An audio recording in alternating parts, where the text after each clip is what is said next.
بسم اللہ الرحمن الرحیم الحمد للہ وحدہ والصلاة والسلام علی من لا نبی بعدہ اما بعد فاعوذ باللہ من الشیطان الرجیم بسم اللہ الرحمن الرحیم والذین اذا فعلوا فاحشة او ظلموا انفسهم ذکروا اللہ فاستغفروا لذنوبهم ومن يغفر الذنوب إلا الله ولم يصروا على ما فعلوا وهم يعلمون صدق الله مولانا العظيم. وعن ابن عباس رضي الله تعالى عنهما قال قال رسول الله صلى الله عليه وسلم من لزم الاستغفار جعل الله له من كل ضيق مخرجا ومن كل هم فرجا ورزقه من حيث لا يحتسب. رواه ابو داود او كما قال عليه الصلاة والسلام. محترم بزرگوں اور دوستو، ہر انسان خطا کار گئے، انسان خطا اور نسیان کا پتلا گئے. کوئی ایسا انسان نہیں کہ اس سے گناہ سرزد نہ ہو، گناہ کا سرزد ہونا بعید نہیں، بلکہ جب انسان سے گناہ ہو جائے، جو نیک اور جو مومنین لوگ ہیں، اللہ تبارک و تعالی نے جن کے لیے جنت کو تیار کر رکھا گئے، جو متقین لوگ ہیں، ان کے صفات کو اللہ نے قرآن کے اندر بیان کیا گیا کہ تقوی اور پرہیزگاری اختیار کرنے والے لوگ جن کے لیے اللہ نے جنت کو تیار کر رکھا گئے، اگر ان سے کوئی گناہ سرزد ہو جاتا گئے تو ان کے کیا اس وقت کیا ان کی صفت ہوتی ہے، اس وقت کیا کرتے گے، اس آیت کریمہ کے اندر اللہ تبارک و تعالی نے بیان کیا گئے.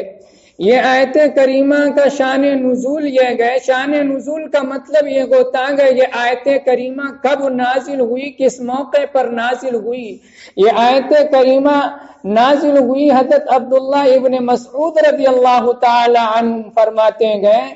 کہ کچھ حضرات صحابہ کرام نے یہ کہا، اللہ کے رسول کی مجلس کے اندر یہ کہا کہ بنی اسرائیل تو فضیلت میں ہم سے بڑھ گئے، اور کس معنی کر کے بڑھ گئے، اس معنی کر کے بڑھ گئے کہ اگر بنی اسرائیل کوئی گناہ کرتے تھے، یعنی حضرت موسیٰ علیہ السلام کی قوم کو بنی اسرائیل کہا جاتا گئے، وہ اگر کوئی گناہ کرتے تھے،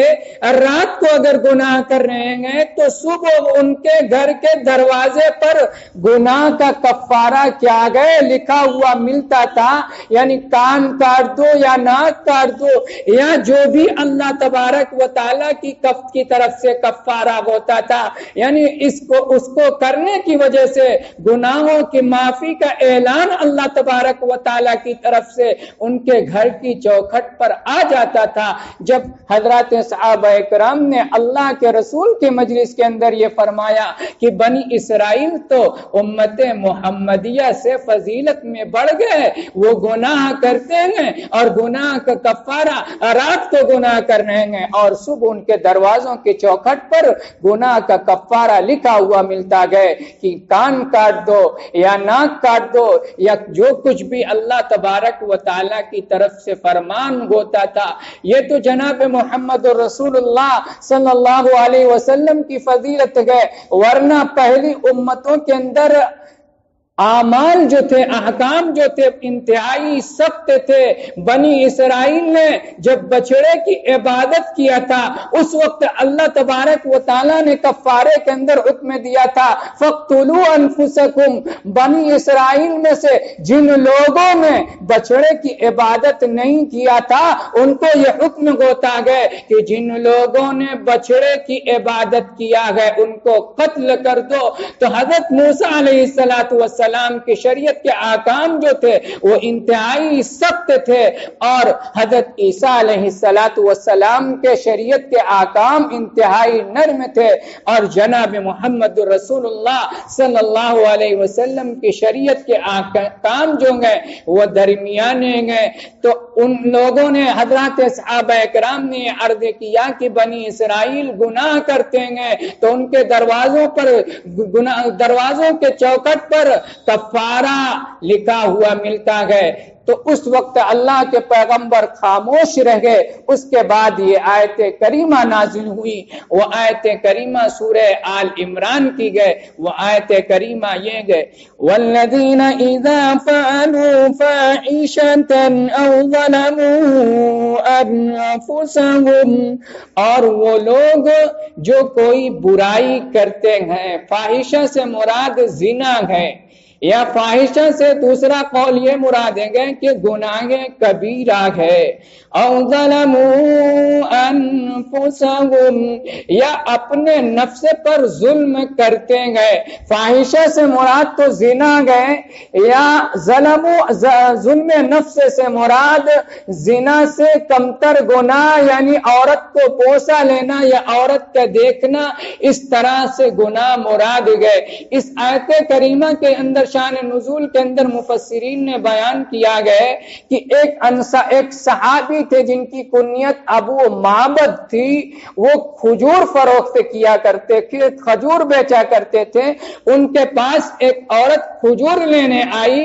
اس وقت ان کے پاس جو کھجور تھی، جو دکان کے اندر تھی، وہ کھجور اچھی نہیں تھی۔ انہوں نے کہا کہ گھر کے اندر آؤ، میرے گھر کے اندر اچھی کھجور رکھی ہوئی ہے۔ جب وہ عورت حسین و جمیل خوبصورت عورت گھر کے اندر گھستی گئے تو ان انصاری صحابی نے اس عورت کو بوسہ دے دیا، تو اس وقت اس عورت نے کہا اتق اللہ، اللہ سے ڈرو۔ تو اس وقت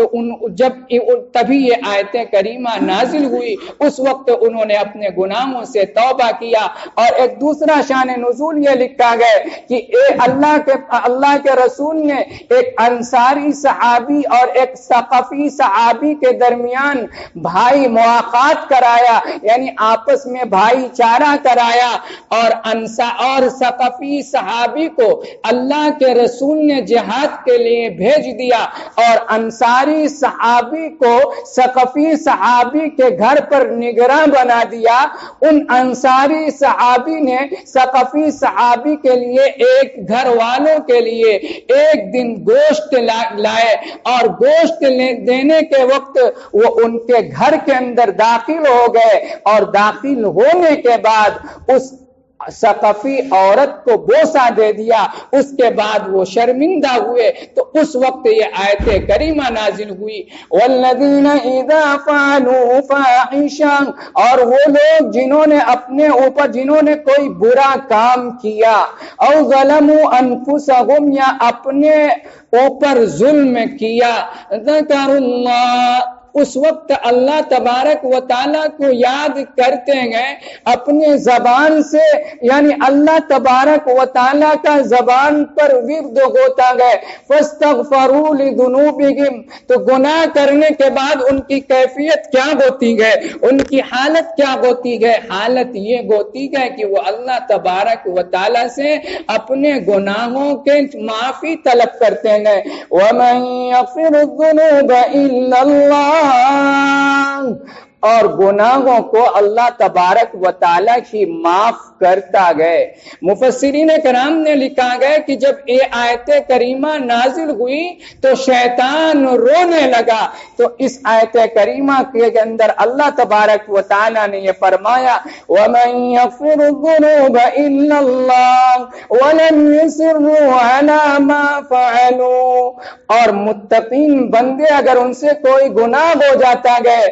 تو وہ اپنے گناہ پر اصرار نہیں کرتے۔ وَلَمْ يُصِرُّوا عَلَى مَا فَعَلُوا، یعنی بار بار اس گناہ کو نہیں کرتے۔ اور اس اصرار کا مطلب یہ ہے کہ اگر کوئی گناہ کیا جائے اور اس پر استغفار کر لیا جائے تو وہ گناہ اصرار نہیں۔ اصرار کا مطلب یہ ہے کہ بار بار گناہ کو کرنا۔ اللہ کے پیغمبر نے فرمایا، ابو داؤد شریف کی روایت ہے کہ جس شخص نے گناہ کرنے کے بعد استغفار کر لیا تو وہ اصرار کرنے والا شمار نہیں۔ وَلَمْ يُصِرُّوا عَلَى مَا فَعَلُوا وَهُمْ يَعْلَمُونَ، کہ متقین لوگ جانتے ہیں وہ گناہ کرنے کے بعد اللہ تبارک و تعالی سے استغفار کرتے ہیں وَهُمْ يَعْلَمُونَ اور وہ جانتے ہیں کہ اللہ تبارک و تعالی ہی گناہوں کو معاف کرنے والا ہے۔ تو اس آیت کریمہ سے یہ پتا چلا کہ اگر بندے مومن سے متقی لوگوں سے کوئی گناہ ہو جاتا ہے تو اللہ تبارک و تعالی کے دربار کے اندر وہ گناہوں سے معافی طلب کرتے ہیں، استغفار کرتے ہیں۔ اور میں نے جو روایت بیان کیا ہے اس روایت کے اندر بھی اللہ کے پیغمبر نے فرمایا استغفار کے فائدے کیا ہیں، ان چیزوں کو اللہ کے پیغمبر نے فرمایا ہے، ان چیزوں کو اس روایت کے اندر اس حدیث کے اندر بیان کیا گیا ہے۔ وعن ابن عباس رضی اللہ تعالی عنہ قال قال رسول اللہ صلی اللہ علیہ وسلم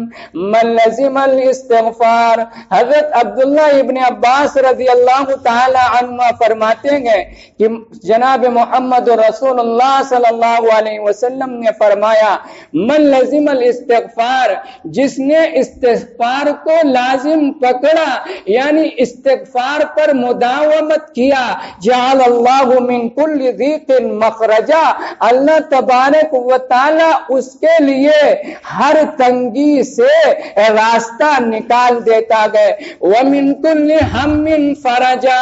نمبر ایک اللہ کے پیغمبر نے فرمایا جو استغفار کو لازم پکڑتا گئے یعنی استغفار کو کثرت کے ساتھ کرتا گئے تو اللہ تبارک و تعالی ہر تنگی سے اس کے لیے راستہ نکال دیتا گئے، ومن کل ہم فرجا، اور ہر غم سے اس کو چھٹکارا نصیب فرماتا گئے، ورزقہ من حیث لا یحتسب، اور تیسری جو چیز گئے اللہ کے پیغمبر نے فرمایا ورزقہ من حیث لا یحتسب، جو شخص استغفار پابندی کے ساتھ کرتا گئے تو اللہ تبارک و تعالی ایسی جگہ سے ایسے طریقے سے اس کو رزق دیتا گئے کہ اس کو گمان بھی نہیں ہوتا گئے، یعنی استغفار کی کثرت کی وجہ سے اللہ تبارک و تعالی رزق کے اندر فراخی نصیب فرماتا گئے، رزق کے اندر کشادگی نصیب فرماتا گئے۔ اور ایک دوسری روایت کے اندر اللہ کے پیغمبر نے فرمایا من قال استغفر اللہ الذی لا الہ الا هو الحی القیوم واتوب الیہ غفرت ذنوبہ وان کان فر من الزحف، کہ اللہ کے پیغمبر نے فرمایا جو شخص یہ کلمات کہے استغفر اللہ الذی لا الہ الا هو الحی القیوم واتوب الیہ غفرت ذنوبہ، جو شخص یہ کلمات کہتا ہے اللہ تبارک و تعالی اس کے تمام گناہوں کو معاف کر دیتا ہے، وَإِن كَانَ فَرَّ مِنَ الزَّحْفِ، اگرچہ وہ شخص جنگ سے بھاگا ہوا شخص ہی کیوں نہ ہو، یعنی ان کلمات کے کہنے کی وجہ سے اللہ تبارک و تعالی کبیرہ گناہ کو بھی معاف فرما دیتا گئے، کیونکہ جو شخص جنگ کے میدان سے پیٹ چھوڑ کر بھاگ جائے تو جنگ سے میدان سے پیٹ چھوڑ کر بھاگنا یہ گناہ کبیرہ گئے۔ تو اس روایت سے پتا چلا کہ گناہ کبیرہ بھی ان کلمات کے کہنے سے اللہ تبارک و تعالی گناہ کبیرہ کو بھی معاف کر دیتا گئے۔ تو استغفار کی کثرت کی ضرورت ہے۔ ملک کے جو حالات چل رہے ہیں یہ ہمارے اعمال کے نتائج ہیں، اس لیے ایسے حالات کے اندر استغفار کی زیادہ سے زیادہ کثرت کریں، کیونکہ اللہ کے پیغمبر نے فرمایا من کل ضیق مخرجا، ہر تنگی سے اللہ تبارک و تعالی راستہ نکال دیتا گئے، ومن کل ہم فرجا، اور ہر غم سے اللہ تبارک و تعالی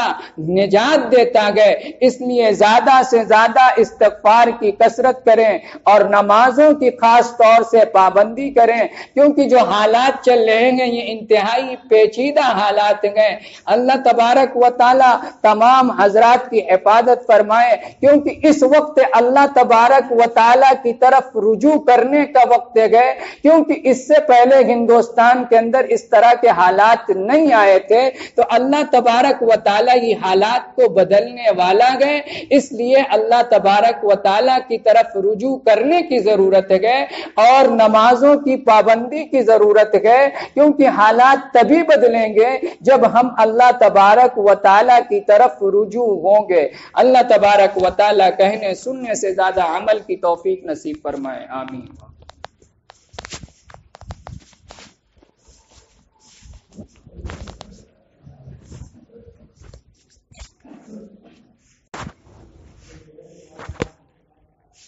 بسم اللہ الرحمن الرحیم۔